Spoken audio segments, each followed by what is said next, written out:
नमस्कार दोस्तों, आप सभी का स्वागत है फ्री की पाठशाला में। जैसा कि हम इंग्लिश ग्रामर के रूल्स को डिस्कस कर रहे थे, जिसमें कि हमने noun, pronoun, verb, adverb, adjective, conjunction, उसके बाद जो आपके टेंसेस रहते हैं उसके रूल्स, आर्टिकल्स के रूल्स, साथ ही साथ हमने जो है active voice, passive voice, direct and indirect, spelling के जो रूल हैं, जो स्पेलिंग एरर के जो रूल्स आते हैं जिसमें कि गलत गलत स्पेलिंग दे देता है और उसमें से एक स्पेलिंग सही रहता है और बोलता है कि इसमें से सही वाला स्पेलिंग कौन सा है। साथ ही साथ ये जो वीडियो है, जैसे कि जिस भी एग्जाम में फिल इन द ब्लैंक्स आते हैं या फिर एरर डिटेक्शन का क्वेश्चन आता है या फिर स्पॉटिंग एरर का क्वेश्चन आता है, तो उन सभी प्रश्नों के लिए ये वीडियो काफ़ी ज़्यादा इंपॉर्टेंट है। और जितने भी वीडियो जिस चैनल पे है वो सभी इंपॉर्टेंट हैं, क्योंकि यदि आप इन नियमों को जानेंगे तभी आप फिल इन द ब्लैंक्स हो गया, उसके बाद स्पॉटिंग एरर हो गया, एरर डिटेक्शन हो गया, ये सब आप कर पाएंगे अच्छे से।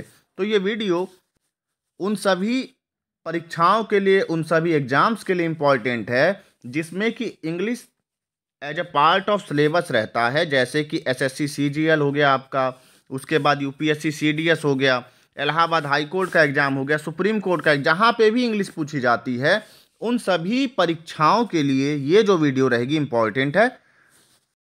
और यदि आप चाहते हैं इस वीडियो का जो पीडीएफ है वो पाना, तो आप डिस्क्रिप्शन में दिए गए टेलीग्राम चैनल को ज्वाइन कर सकते हैं, जहां पर मैंने जो प्रीवियस जो क्लासेस थी उसके भी पीडीएफ प्रोवाइड करा दिए हैं। वीडियो अगर अच्छी लगे तो वीडियो को लाइक करिएगा, चैनल को सब्सक्राइब करें तथा बेल आइकन को भी दबाएं।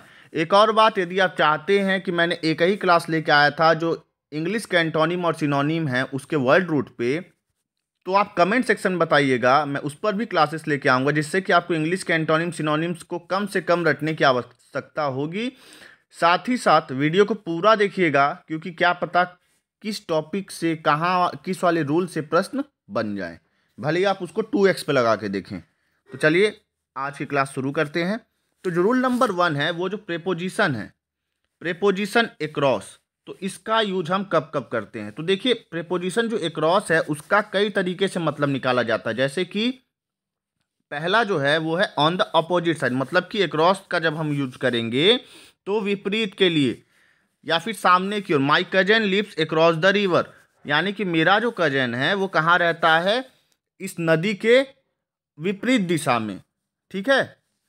उसके बाद और एक्रॉस का क्या मतलब होता है, वन साइड टू अनदर, मतलब मान लीजिए कि ये दो पॉइंट है तो ये पूरे के अगर हमको डिनोट करना होगा तो हम किस शब्द का यूज करेंगे, अक्रॉस का, मतलब एक सिरे से लेके दूसरे सिरे तक। तो the boys स्वेम across the river. अच्छा, स्वेम क्या है, स्वेम जो है आपका ये स्विम का सेकेंड फॉर्म है। तो यही कह रहा है कि जो लड़का जो है वो नदी के एक छोर से दूसरे छोर तक तैर कर गया। अगला बात करें तो एक्रॉस का जो मतलब है वो रहता है बोथ साइड, मतलब कि दोनों ही तरफ। जैसे कि यहाँ पे हमने यूज किया है कि उसने जो है लगेज को अपने दोनों ही शोल्डर्स पर उठा लिया। अच्छा, एक और बात, यदि हम एक्रॉस के साथ कम का यूज करें तो इसका मतलब ये होता है कि आप किसी से काफ़ी अचानक मिल रहे हैं। ठीक है, मतलब कि आपकी मुलाकात उनसे एक्सीडेंटली या काफ़ी अचानक, मतलब आपको पता नहीं था कि आप उनसे, या फिर आप बिल्कुल प्लानिंग करके नहीं गए थे और आपसे वो रास्ते में टकरा जाए कोई जिससे आप मुलाकात करने जा रहे हैं। जैसे कि when I going to market I came across an old friend. इसका मतलब क्या हुआ कि जब मैं मार्केट जा रहा था तो मैं अपने एक पुराने मित्र से अचानक टकरा गया या फिर अचानक उससे मुलाकात मेरी हो गई। अब यहाँ पे इस वाले सेंटेंस में देखिए, I suddenly came across him, ये गलत गलत क्योंकि जो कम अक्रॉस जब आप यूज कर दिए तो इसका मतलब ही होता है सडनली या एक्सीडेंटली मीटिंग। तो यहाँ पे ये जो सडनली है इसका यूज करने की आवश्यकता नहीं है। इसको जब हम एलिमिनेट कर देंगे और हम खाली इतना लिखेंगे आई केम, यहाँ पे ई रहेगा। ठीक है दोस्तों, CAME, केम अक्रॉस हिम, और ये हमारा प्रश्न क्या हो जाएगा, राइट हो जाएगा। आई होप आपको एक्रॉस का मतलब अच्छे समझ में आ गया होगा। अगला जो हम प्रीपोजिशन देखेंगे वो देखेंगे बिटवीन को। तो इस वाली स्लाइड में हम देखेंगे बिटवीन, उसके बाद आता है एमोंग, और अगला आता है एमिड या फिर एमिड्स। तो देखिए यहाँ पे 3 प्रीपोजिशन हैं। जो बिटवीन है वो 2 चीज़ों के लिए या दो व्यक्तियों के लिए यूज होता है। जो एमोंग है वो दो या दो से अधिक चीज़ों या व्यक्तियों के लिए यूज होता है। और जो एमिड है वो यूज होता है दो या दो से अधिक चीज़ों के ग्रुप के लिए। मोर देन, यहाँ पे देखिए यहाँ पे टू आएगा, ठीक है, मोर देन टू पर्सन और थिंग्स के ग्रुप के लिए। तो समझ में आ गया होगा। बिटवीन किसके लिए? दो चीज़ों के लिए। एमोंग दो से अधिक चीज़ों के लिए, आप व्यक्तियों के लिए। और एमिड जो है दो या दो से अधिक चीज़ों के ग्रुप के लिए यूज होता है। तो देखिए यहाँ पे जैसे आप देख सकते हैं, she is sitting between Munni and Sheela. इसका मतलब क्या हुआ कि यहाँ पे कितने लोग हैं? दो ही लोग हैं। तो यहाँ पे हम किसका यूज करेंगे? बिटवीन का यूज करेंगे। क्यों? क्योंकि दो ही व्यक्ति हैं, इस वजह से। मुन्नी और शीला के बीच में वो बैठी हुई है। The principal distributed prizes among the winners. अब देखिए विनर्स की बात हो रही है। विनर्स क्या है? विनर्स दो हैं कि तीन हैं, मतलब हमको नहीं पता। तो इसलिए हमने जो है, जब ज़्यादा लोग हैं तो किसका यूज किया है? एमोंग का यूज किया है। इसी तरह amid his friend it was it was here amid all the cheerings. मतलब अब चीयरिंग्स की बात हो रही है, मतलब कि जो मान लीजिए आप कोई मैच वगैरह देखते हैं तो उसमें देखते हैं ना कि चीयर करते हैं लोग जब मैच देखते हुए, तो उसमें कई ग्रुप्स रहते हैं। तो जो काफ़ी ढेर सारे ग्रुप जो चीयर जो कर रहे हैं उनके चीयरिंग के बीच में भी आपने जो है उसको सुन लिया। तो कई ग्रुप चीयर कर रहे हैं, इस वजह से यहाँ पे क्या आ गया? यहाँ पे एमिड का यूज हुआ। चलिए आगे हम बात करेंगे रूल नंबर 3 के बारे में।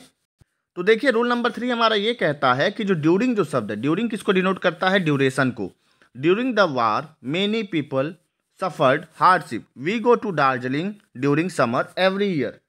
तो आई होप आप समझ गए होंगे। ड्यूरिंग किसको डिनोट करता है? ड्यूरेशन को, समय के ड्यूरेशन को, समय के काल को। आगे बात करें फ्रॉम का यूज हम देखेंगे। जो फ्रॉम जो है, इस प्रीपोजिशन का यूज हम पास्ट तथा फ्यूचर टेंस के साथ करते हैं। जैसे I stayed there from Monday to Wednesday. आप यहाँ देख रहे हैं कौन सा टेंस है? ये है हमारा पास्ट सिंपल या फिर पास्ट इंडिफिनिट टेंस, ठीक है। तो यहाँ पे हमने किसका यूज किया? फ्रॉम का यूज किया कि मैं जो था वहाँ पे मंडे से लेके वेडनेसडे तक ठहरा था।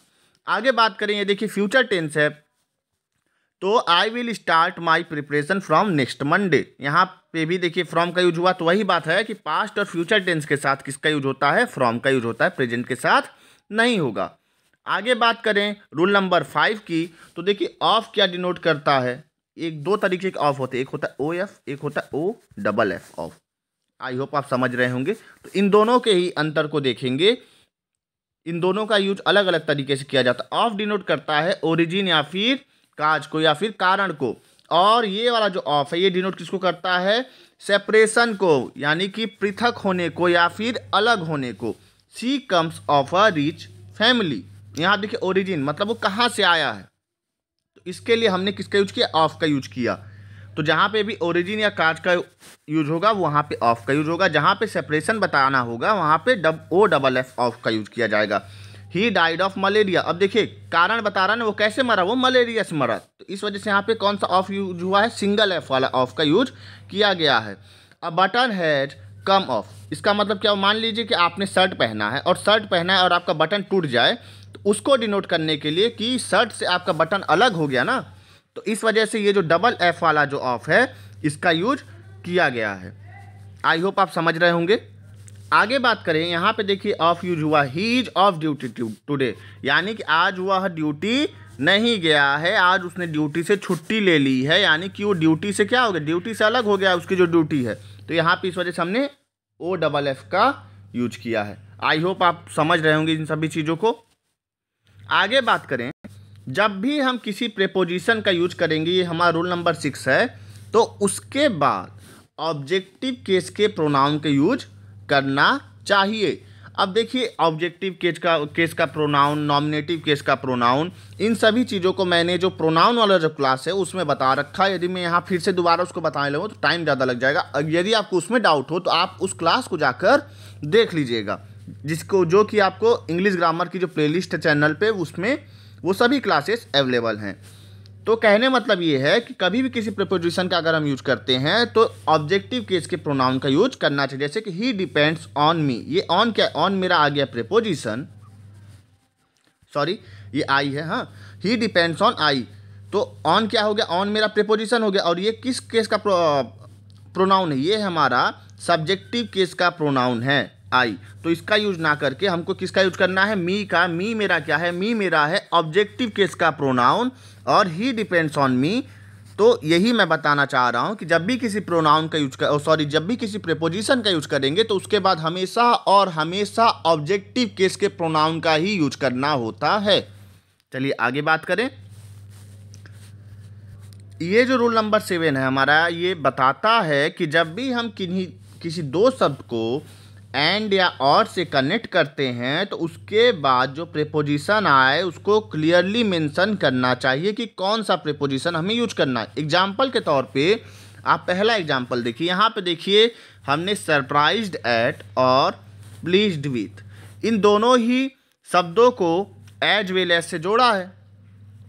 एज वेल एज से क्या किया, इन दोनों शब्द, तो देखिए सरप्राइज के बाद भी मैंने एक प्रीपोजिशन एट का यूज किया है और प्लीज्ड के बाद एक प्रीपोजिशन विथ का यूज किया है। तो यही कहना ये चाह रहा है कि आपको प्रीपोजिशन का यूज करना नहीं भूलना है। इसी प्रकार से एक और हम देखते हैं एग्जाम्पल, और आपको क्लियर हो जाएगा। She is conscious and engaged in her work. अब देखिए she is conscious and engaged, engaged के साथ इन प्रीपोजिशन का तो मैंने यूज कर दिया, लेकिन क्या कॉन्शियस के बाद मैंने यूज किया है प्रीपोजिशन का, जो कि क्या कौन सा यूज होना चाहिए, ऑफ, यानी कि वो अपने काम में के प्रति कॉन्शियस है तथा उसमें लगी रहती है, अपने काम में एंगेज रहती है। तो वही बात है, जब ये हमारा जो है सेंटेंस गलत है, गलत क्यों है, क्योंकि यहाँ पे कॉन्शियस के बाद किसी भी तरीके के प्रोनाउन प्रीपोजिशन का यूज मैंने नहीं किया है, जो कि मैं यहाँ पे नीचे वाले में सुधार दिया हूँ। शी इज कॉन्शियस ऑफ, अभी सही हो गया, and engaged in her work. तो वही बात है, जब भी दो वर्ड को हम कनेक्ट करेंगे तो उसके बाद जो है प्रीपोजिशन का मेंशन करना जरूरी है। आगे बात करें रूल नंबर 8 की, तो देखिए कभी भी आपको होम के बाद जो नाउन है, देखिए आपको पता होगा एक हाउस होता है, एक होम होता है। आप कमेंट सेक्शन में बताइएगा कि हाउस और होम में क्या अंतर होता है। तो कभी भी जो होम जो वर्ड है उसके बाद आपको किसी भी प्रीपोजिशन का यूज नहीं करना है। अच्छा, इसमें एक्सेप्शन ये है कि अगर वो जो हमारा जो नाउन है होम, उसके बाद अगर एक एडजेक्टिव आ जाता है पॉसेसिव केस में, तब तो प्रीपोजिशन यूज होगा उसके बाद। यदि एडजेक्टिव कोई भी पॉसेसिव केस में यूज नहीं किया जाता है तो आपको कोई भी प्रीपोजिशन यूज नहीं करना है। I went to his home. अब देखिए यहाँ पे ये जो हिज है ये एडजेक्टिव है पॉसेसिव केस का, इस वजह से मैंने टू का यूज किया है यहाँ पर। यदि ये खाली सेंटेंस इतना होता, रुकिए मैं क्लियर कर दूँ, आई वेंट टू होम, तो मेरा सेंटेंस अब टू का यूज नहीं करना होता, हमको क्या लिखना, आई वेंट होम बस। ठीक है, तो हमारा सेंटेंस गलत हो, लेकिन चूंकि हिज का मैंने यूज किया है, एक पॉसेसिव केस के एडजेक्टिव का यूज किया है, इस वजह से ये टू सही है। अब वही बात करें ही वेंट होम, मतलब कि जब हम पॉसेसिव केस के एडजेक्टिव का यूज नहीं करेंगे तो टू का यूज भी नहीं करेंगे, और ये भी हमारा सही है, ये भी सही है। He decided to go to Krishna's home. अब देखिए यहाँ पे भी पोसेशन दिखा रहे हैं ना, कृष्णा के घर जाना, कृष्णा के होम पे हमको जाना है, इस वजह से हमने क्या किया है, टू का यूज किया। अगर हम खाली बोलते कि he decided to go home, रुकिए इसको और क्लियर कर देता हूँ और अच्छे से आपको समझ में आएगा। देखिए जब मैंने बताया कि कृष्णा के घर, तो मैंने इस टू का यूज किया और ये सही है, लेकिन अगर मैं कहता कि वह अपने घर जाने को निर्णय लिया, तो he decided to go to home ये लिखता, लेकिन यहाँ पे इस टू का यूज नहीं करता मैं सिर्फ और सिर्फ इतना लिखता, he decided to go home, और मेरा सेंटेंस सही होता, क्योंकि यहाँ मैंने किसी पोसेसिव केस का यूज नहीं किया था एडजेक्टिव का। आई होप आप समझ रहे होंगे, मतलब कहने का मतलब खाली इतना आप याद रखिएगा कि होम के बाद कोई भी प्रीपोजिशन नहीं आएगा। कब तक नहीं आएगा, जब तक कोई पॉसेसिव केस का एडजेक्टिव का यूज नहीं किया जाएगा। अगर पॉसेसिव केस के एडजेक्टिव का यूज किया जाएगा तो प्रीपोजिशन का का भी यूज किया जाएगा होम के बाद। अब हम दोस्तों डिस्कस करेंगे रूल नंबर 9 के बारे में। सो फ्रेंड्स, रूल नंबर 9 हमारा ये कहता है कि जो ट्रांजिटिव वर्ब हैं कौन कौन से, जैसे कि discuss, describe, reach, order, tell, demand, attach, resemble, ridicule, इन सभी वर्डों के बाद हम प्रीपोजिशन का यूज नहीं करेंगे। क्योंकि ये सभी जो वर्ड हैं, जो वर्ब हैं, डिस्कस, डिस्क्राइब, रीच, जो भी ट्रांजिटिव वर्ब हैं, ये अपने साथ ऑब्जेक्टिव लेके आते हैं।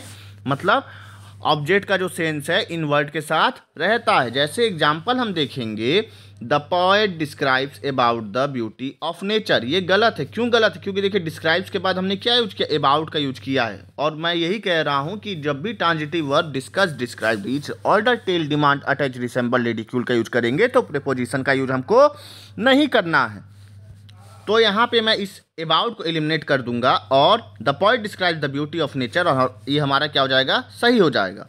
He ordered for 2 cups of T, ये भी गलत है। क्यों? क्योंकि यहाँ पे फॉर का जरूरत ही नहीं। ही ऑर्डर 2 कप्स ऑफ टी, और ये हमारा क्या हो जाएगा? सेंटेंस सही हो जाएगा। आई होप आप सभी चीज़ें समझ रहे होंगे। यदि आपको नहीं कहीं समझ में आएगा तो आप चाहें तो वीडियो को रिवर्स कर कर भी देख सकते हैं। यही जो है डिजिटल क्लासेस की खासियत होती है।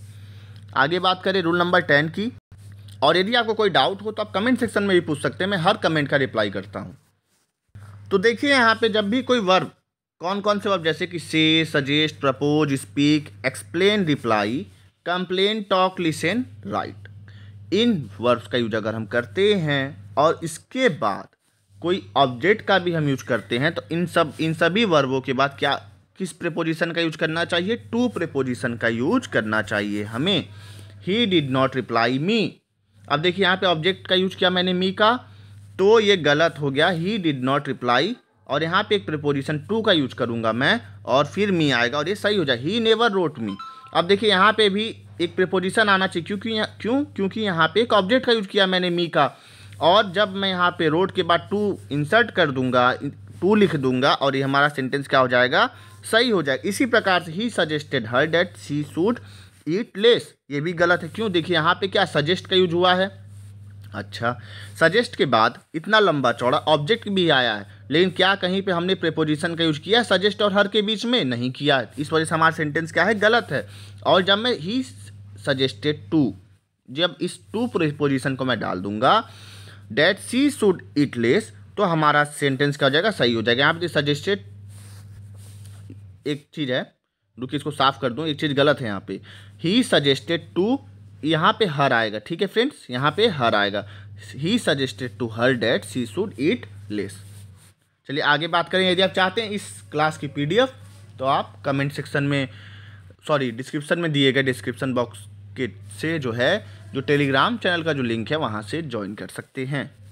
रूल नंबर 11 की बात करें, जो सिंस जो वर्ड है हमारा, वो क्या डिनोट करता है? पॉइंट ऑफ टाइम को। फॉर डिनोट करता है पीरियड ऑफ टाइम को। मतलब कि सिंस किसको बता रहा है? बिल्कुल एग्जैक्ट टाइम को। जैसे 11 o'clock, 11:30, वेडनेसडे, 31 दिसंबर, मतलब कि बिल्कुल एक पर्टिकुलर टाइम आपको पता चल रहा है। लेकिन फॉर किसको डिनोट करता है? एक ड्यूरेशन ऑफ टाइम, जैसे कि 4 घंटे का समय, या फिर 1 साल, 2 साल, 3 साल, 4 हफ्ते, 5 हफ्ते, 6 महीने। तो जब ड्यूरेशन की बात होगी तो फॉर का यूज करेंगे, जब पर्टिकुलर टाइम की बात होगी, पॉइंट ऑफ टाइम की बात होगी, तो सिंस का यूज किया करेंगे हम। और इनका यूज हम किसके साथ करते हैं? इनका यूज हम प्रेजेंट टेंस के साथ, प्रेजेंट परफेक्ट कंटिन्यूअस टेंस के साथ, पास्ट परफेक्ट टेंस के साथ तथा पास्ट परफेक्ट कंटिन्यूअस टेंस के साथ इनका यूज किया जाता है। जैसे कि आई नो हर सिंस 2011, ये गलत है। क्यों गलत है? क्योंकि मैंने भी आपको ऊपर बताया, यहाँ पे एक चीज़ छूट गया है, एक बार और रिवाइज कर देता हूँ मैं। जो सिंस और फॉर है, इसका यूज हम हमेशा किसके साथ करेंगे? प्रेजेंट परफेक्ट टेंस के साथ, प्रेजेंट परफेक्ट कंटिन्यूअस टेंस के साथ, पास्ट परफेक्ट टेंस के साथ, पास्ट परफेक्ट कंटिन्यूअस टेंस के साथ यूज करेंगे। ठीक है, ये जो है प्रेजेंट परफेक्ट टेंस है। ठीक, तो आई नो हर सिंस 2011, ये गलत है। गलत क्यों है यहाँ पे गलत? क्योंकि ये प्रेजेंट इंडेफिनिट टेंस है और हमको किसके साथ यूज करना है? सिंस और फॉर का प्रेजेंट परफेक्ट टेंस या प्रेजेंट परफेक्ट कंटिन्यूअस टेंस के साथ। तो I have known her since 2011, अब ये क्या हो गया? प्रेजेंट परफेक्ट टेंस हो गया और ये हमारा सेंटेंस क्या हो जाएगा? सही हो जाएगा। इसी प्रकार से he is working in the bank for the past 3 years, ये भी गलत है। क्यों? क्योंकि क्या है? ये प्रेजेंट कंटिन्यूअस है, प्रेजेंट कंटिन्यूअस नहीं, प्रेजेंट परफेक्ट कंटिन्यूअस के साथ यूज करना है। और यहाँ पे मैं he has been working in the bank for the past 3 years, ये कौन सा सेंटेंस हो गया? ये हो गया प्रेजेंट परफेक्ट कंटिन्यूअस टेंस, और ये हमारा सेंटेंस क्या हो जाएगा? सही हो जाएगा। देखिए, अगर आपको टेंस का जो स्ट्रक्चर है उसमें दिक्कत हो तो इसको भी मैंने अपने चैनल पर बता रखा है, आप उन वीडियोज को जाकर देखिएगा। यदि मैं अभी जो प्रेजेंट टेंस पर प्रेजेंट पास्ट सिंपल के चारों जो स्ट्रक्चर हैं तो 4 3 12, जो 12 स्ट्रक्चर्स को अगर मैं डिस्कस करने लगूंगा तो ये वीडियो तकरीबन 1 घंटे की पहुंच जाएगी। तो आप उस वीडियो को देख सकते हैं यदि आपको कोई डाउट हो तो। चलिए आगे बात करें। बस आप इतना जानिएगा कि सिंस और फॉर का जो यूज होगा वो यूज होगा प्रेजेंट परफेक्ट टेंस और प्रेजेंट परफेक्ट कंटिन्यूअस टेंस के साथ, तथा पास्ट परफेक्ट टेंस और पास्ट परफेक्ट कंटिन्यूअस टेंस के साथ ही यूज करना होता है सिंस और फॉर को। आगे बात करें रूल नंबर 12 की। देखिए, जो हमारा प्रीपोजिशन है एंटर, इसके बाद कभी भी हमको जो प्रीपोजिशन इनटू है, सॉरी मैं गलत बोल गया, एक बार और दोबारा देखते हैं रूल नंबर 12 को। जो हमारा जो वर्ब है एंटर, कौन सा वर्ब? एंटर वर्ब, इसके साथ कभी भी हम इनटू प्रीपोजिशन का यूज हमको नहीं करना है। लेकिन एक एक्सेप्शन है, यदि हम किसी अग्रीमेंट या कन्वर्सेशन का बात करते हैं तब वहाँ पर इनटू का यूज कर सकते हैं। यदि कोई समझौता हो गया, यदि आप किसी समझौते तक पहुंच गए, किसी एग्रीमेंट तक पहुंच गए, तब वहाँ पे इनटू का यूज करेंगे। लेकिन अगर एग्रीमेंट और कन्वर्सेशन का बात नहीं होगा तो इनटू का यूज नहीं करेंगे। किसके साथ? एंटर वर्ब के साथ। He entered into the premises without any permission. अभी मैंने आपको बताया कि यदि एग्रीमेंट और कन्वर्सेशन का यूज नहीं होगा तो हमको कभी भी एंटर के साथ इनटू का यूज नहीं करना है। ये सेंटेंस मेरा गलत हो गया इस वजह से, क्योंकि क्यों यहाँ पे कोई कन्वर्सेशन की बात हुई नहीं हुई है, कोई एग्रीमेंट की बात हुई है नहीं हुई है। तो इस इनटू को हटा देंगे और he enter the premises without any permission, वो जो है प्रीमिसेस में बिना किसी परमिशन के घुस गया और हमारा सेंटेंस क्या हो जाएगा? सही हो जाएगा। He entered a hot discussion. अब देखिए, डिस्कशन की बात हो गई, कन्वर्सेशन की बात हो रही है, तो यहाँ पे ये गलत हो जाए। क्यों गलत? क्योंकि यहाँ पे एंटर्ड के बाद क्या यूज होगा? इनटू का यूज होगा, क्योंकि कन्वर्सेशन आ गया। देखिए यहाँ पे डिस्कशन आ गया, तो they entered into a hot discussion, और ये मेरा सेंटेंस क्या हो जाएगा? ये सही हो जाएगा। ये गलत नहीं है, क्या है? राइट है। ठीक है, क्या हो जाएगा? हमारा सेंटेंस सही हो जाएगा।